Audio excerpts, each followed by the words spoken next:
Brilliant. Well, thank you both so much for coming onto our podcast. If I could get you guys to start off by introducing yourselves. So, Vicky, if you'd like to go first.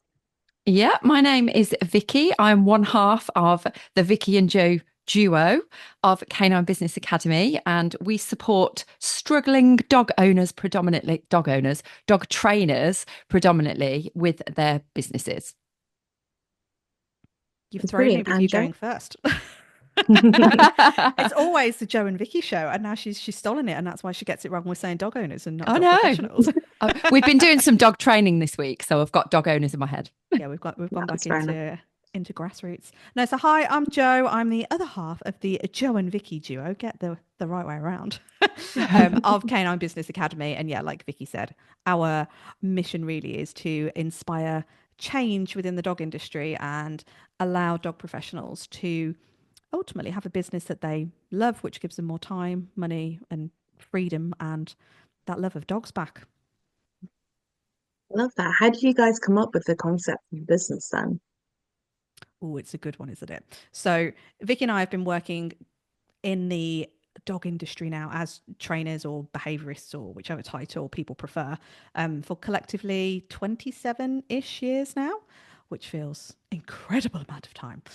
And from being on the ground and just really getting into the nitty gritty of everything, we we always knew that the industry was lacking in terms of business support, in terms of guidance, in terms of actually just having somebody there to support you when you've got questions on like what do you do if you've got a difficult client, because a lot of the accrediting course providers that are out there, they're not really geared up to give you that information because they're there to give you the information around the dog knowledge and how to deal with the dog. So we kind of went about our own ways in our own separate businesses for years and met up and found out that we have the exact same view on everything that I've just said. And out of that, Canine Business Academy was born, and we thought we can try and plug the gap to be that support system for dog professionals out there who genuinely want more from their business and who genuinely want to work with clients that they love, and it's okay to earn money from it. It's not a dirty word. It's okay to have some time back for yourself and to not give everything to your client. So that's where we are today. Wow, I love that. That's absolutely amazing. I think as well, with any sort of industry, there's a lot of coaches and people that will coach, but you tend to see coaches mostly in the just business industry where you're like, oh, if you're scaling a business, and but they're not necessarily targeted for like the type of business. So it must be amazing you guys have worked within yourself and then realized the bigger picture of, we need people, the people need extra support and everything else. Yeah, and I think we do relate to our industry because I mean, we effectively could work with anybody with their businesses, but Mm, because we are in the dog industry, people are kind of drawn to us. And because we've got different journeys that brought us to the dog training world, like I worked in rescue. So my background was kind of seeing all these dogs ending up in rescue and wanting to do the right thing by puppies that were coming into the world and preventing them ending up there. So that was kind of my passion of doing all that preventative stuff. And I started doing the dog training stuff, the traditional route, I would say, just kind of getting work here, there, and everywhere, not really having any direction with the business, just kind of going, I want to help the dogs. I want to help these owners keep these dogs in the home. Whereas Jo has come from a very different background in corporate and has a very sort of, I would say, like her business brain was much better than mine at the time we met. And so having transformed both of our businesses independently into this amazing model that worked really well for us and brought in that income that we wanted and gave us that time and freedom, we really wanted to share that with others, having done it ourselves. And it was that real passion to know that it's possible and to we say this a lot, like get people thinking a bit more creatively about their businesses and going like, you can do whatever you want. You don't have to do what everybody else is doing. And that's kind of the key to being a good business owner, because if you stand out and you've got something different to bring to the party, then people will come flooding in. So yeah. Yeah. And actually to add on absolutely to amazing. that as well, with the business coaching space within the pet industry essentially, because I'm going to stick my neck out and say there's very, very few business coaches predominantly focused at dog trainers and behaviorists. And we decided that that was going to be the niche that we wanted to concentrate on, because ultimately that's who we are. That's who we were. It's in our blood. So what we found was the information that was coming from within the pet industry, in our opinion, is actually stagnated information. It's stuff that is really archaic. And when Vicky and I look back over our journey of being these freshling dog trainers, the information is still exactly the same. And that's going back a long time. It's like over a decade. Yet the industry hasn't moved forward. And we're still seeing the same advice given, which was given, like we say, like 14, 15, 17 years ago. And for us, it's just not good enough. So we thought we're going to come in and shake it up a little bit. I love that. And, especially if the advice is stagnant, it's so much has changed within, 20 years and everything else, but how people look after their pets even, or, especially when, COVID hit and everything else, everyone got pets to keep them company, which is great. But then they saw like a rise of separation anxiety as well. So it's like, there's a whole new kind of world of problems and like different things for them to tackle. And, they're still doing this things the same way that they should. You need to be able to adapt and evolve to how things progress, don't you? Yeah, absolutely. And I think it's the knowledge is there. So like all of these dog trainers are consuming so much knowledge that it actually ends up, we're finding it's ending up confusing them with what they actually want to do, because they could do a course in separation anxiety here, they could focus on reactive dogs here, they could do some like there's all these different specialism, bit of scent work, bit of agility, whatever, and they don't really have a sole focus. And so we get a lot of imposter syndrome in this industry. And we realize that it comes down to the fact that it's judgment from other trainers. First of all, that's like there's a big toxic thing in this industry about that. But it's also not knowing what to focus on and feeling really overwhelmed, and then feeling you don't know enough about anything.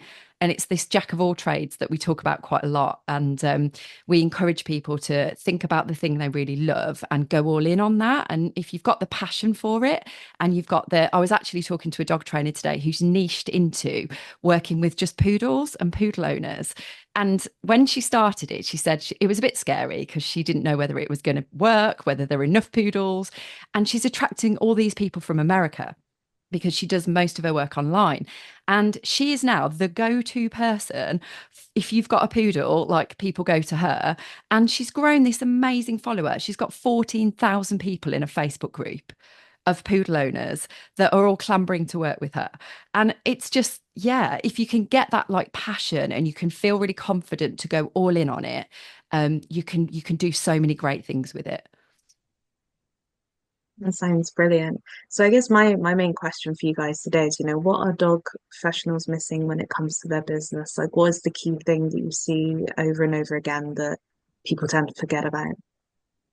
Oh, one thing. I was going to say Well, there's so many. There's there is probably so like a whole many. bunch, but I figured if we focus on the one thing to Yeah, start no, with. I think the one thing is probably what Vicky was just alluding to there about not being niche enough. And I think it's a scary word. It's a word that is commonly associated with business coaches, which is why I think it's got some negative connotations attached to it. But the reason behind that niching is we started talking to people now and referring to them as essentially like a general practitioner. So if you're going to go to your GP, you're not necessarily going to get the best service. You're going to attract a lot of people that you may like working with. You're going to attract a lot of people that you won't enjoy working with. You're going to attract people that will never work with you. And you're thinking, oh, they will because they've inquired. But then we're confusing that audience that we've attracted by being so general by then offering them a million services by going, oh, well, you could come and join this class. Oh, but we've got this class as well. Oh, and then we've got this class. Or you could do one-to-one, or you could buy this one-to-one, or it's an adult, or it's a puppy, or it's an adolescent, or it's a workshop. And it's the list just goes on. And it all boils back down to not knowing who you're talking to. It's that niche work which is very closely aligned with your ideal clients. Like, who are you wanting to work with? What, even if it's not as specific as identifying a certain breed of dog, you could niche into a certain type of person. So it could be busy professionals that are out all day, and you're going to go in and do the training on behalf of the owner because they're never going to do it. Or it could be families with kids, and you just really want to help the family have an awesome time with their dog. So it doesn't always need to be breed or behavior specific. I mean, it can be. And this is the fun part about it, that you get to really go in on that one thing that you're really good at. And for us, we genuinely believe that if people did that, it would banish imposter syndrome, because it's impossible to not feel like an expert when it's all you're talking about all day, every day. Vicky, was there anything you wanted to add to that, or has Jo covered that beautifully? Yeah, I think it is that it comes down to that niching and the ideal client work, definitely, because I think back to when I had all those services. Pretty much the list was like as long as my arm of all the things. And because, like I said before about the knowledge bit, where the industry is really great at bringing out the latest scientific knowledge and helping you learn about this kind of angle and that kind of angle. What it does is it just confuses, and it dilutes the message. So the messaging is never clear, and it actually probably also has a domino effect on people's confusion around like what to post on social media, because they don't have a clue about what it is they really want to do. So they are talking about all these different things, and people aren't hearing any of the information. And if you go on a dog trainer's website, you invariably lose track of all the tabs because there's that many different choices. And then each tab's got a drop down of 5 other different choices. And you've got an owner landing on a website and just being completely overwhelmed with it and going like, I don't know where to go next. So then they get a message saying, I've landed on your website. I don't know what to do, what I need. And then the dog trainer gets really annoyed that the owner doesn't know what they should be doing. So a lot of I suppose this also comes down to the way we treat our clients as well. And I don't mean outwardly, but I mean behind the scenes, because there's a lot of bad press about clients. There's a lot of blame game about them. It's the client's fault. It's they're not doing the work. They're rubbish. They aren't committed enough. And actually, if we were putting ourselves more in the client's shoes and seeing how it was from the customer journey point of view, then maybe we would get the clients we really want, and we would get them committed, and we get them doing all the amazing things that we hope they will do. So I think it's just a lack of understanding of that clarity, who it is you're talking to. You've got no niche, and you don't know exactly where you're trying to take them and how you're trying to take them through that journey. Yeah. And I think this actually kind of goes back to what we were saying earlier about the advice that's out there as being really dated, because all we're essentially told to do is, oh, go and have a look at what somebody else is doing, mimic that a little bit, and put your prices on average. Like, don't be too high, don't be too low, kind of go just somewhere in the middle. I'm like, we're just creating vanilla people. We're creating more and more GPs that is ultimately affecting the dogs that we all care about so much. I do And have to caveat this with, if there's any GPs listening, no offense, like no. actual GPs, like doctor GPs, or are we still on the Well, obviously, the dog way you GP? just said that sounded like you meant that GPs are vanilla, and we didn't mean that. Well, yeah, I do kind of mean that as a service bit, because again, it's no one's going to. This is why we end up struggling in this industry by going, I'm not getting enough inquiries, I'm not doing this. And it's because we're not attracting anybody by being too vanilla and too general. We're actually turning people away. And then it's never going to help your business grow, because I can't believe you haven't actually said it yet, Vic. Ultimately, what ends up happening is everyone's scratching around for business. And It's that's one not of what we our want. favourite words. It is one of our words. So We think it's a Midlands thing as well, because we thought everyone knew what it meant. And then we were talking to some of our clients about it, and they were like, what's scratting? And we were I like, don't even think no. it's a Midlands thing. I tested it out at Oh, uni today and there was like, what? I was like, okay, it's oh, just an us okay. thing. Maybe it is just an us thing. But yeah, so I think ultimately the key thing that dog professionals are missing is that niche, it's that specialism, it's that ideal client work that goes alongside that niche. Because if you get that, then everything else is, I'm going to say, easier to implement, but that's the key point. No, I definitely agree. I think is, when you're thinking about doing any sort of business, if it's way too broad, you're not necessarily going to be getting the right kind of people, or you're not going to be getting your ideal client that you want to work with as well, because you might attract people that you would actually find really hard to work with. But if you kind of, like you said, niche down, you can actually be able to thrive more in your business. You're more likely to be probably happier delivering the services as well. But also it means that, people are going to come away very happy because you've got that really good connection with that ideal client that is coming to you, rather than just a generic, and then you get people that you may not gel well with, or may not like your methods, or fight you at every turn, that sort of thing. Yeah, exactly Yeah. that. And it's one of those things where it really upsets me that we end up turning people away, and it upsets me that people think that by going niche, you're going to lose work because it's that, oh, but where am I going to get all this stuff from?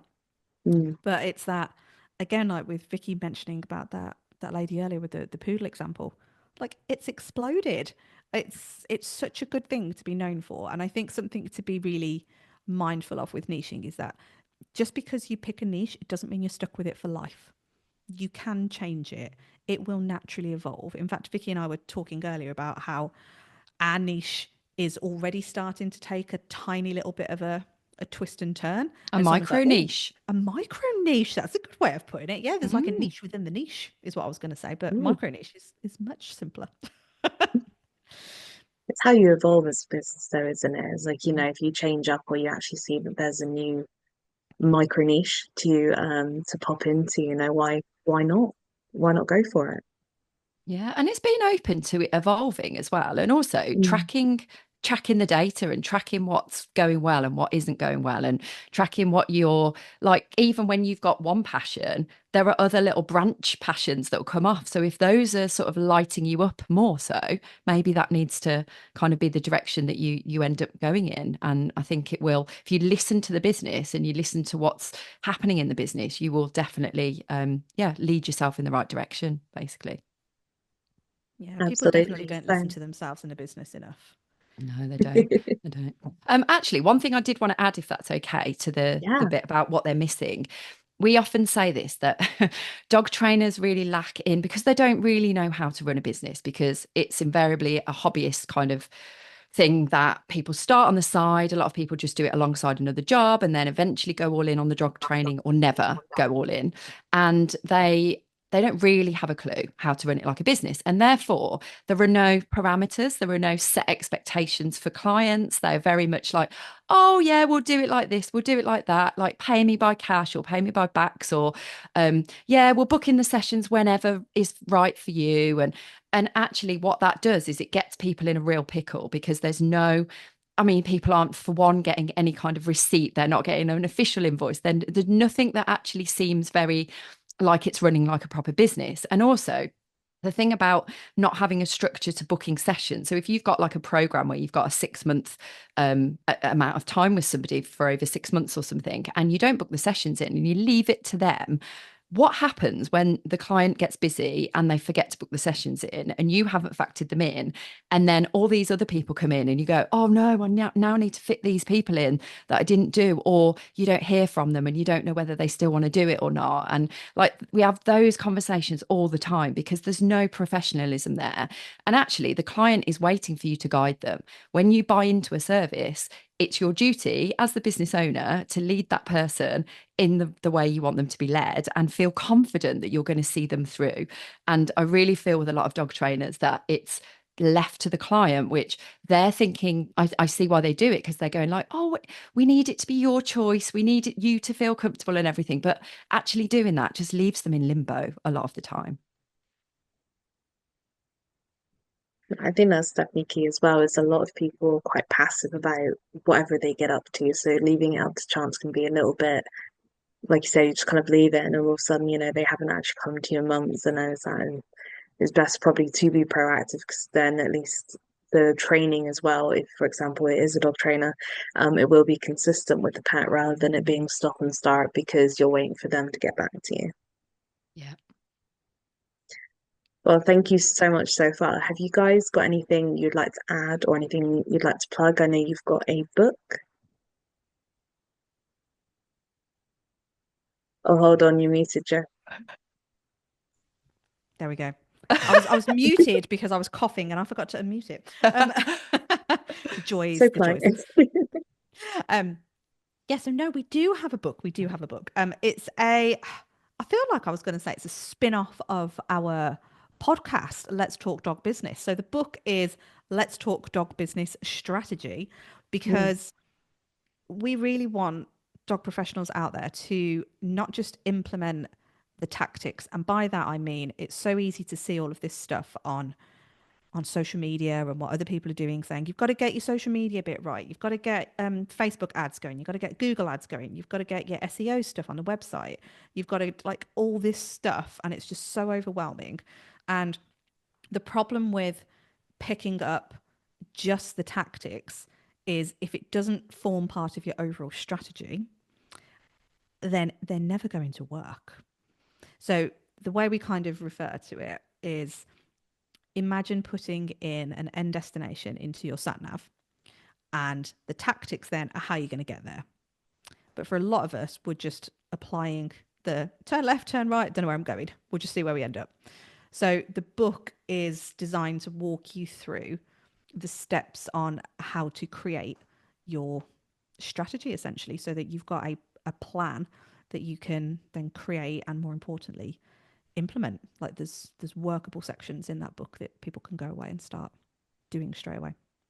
Yeah, and we're actually finding that people are using it as a workbook. They tend to read it through the first time and take it in and then go, right, I'm going to sit down and do the tasks, because it does ask you questions as you go through, and it's designed to actually, use it as a tool to make a difference, really. And I suppose as a spin-off of the podcast, when we do our podcast, we talk about lots of different topics, and they don't follow on from one another particularly. So one week we might have a guest and we're talking about mindset, for example, like personal development, and then the following week we might have a dog trainer who's talking about their business, and it's not always connected, and it's not supposed to be because of the way the podcast, of the nature of it, as I'm sure you know.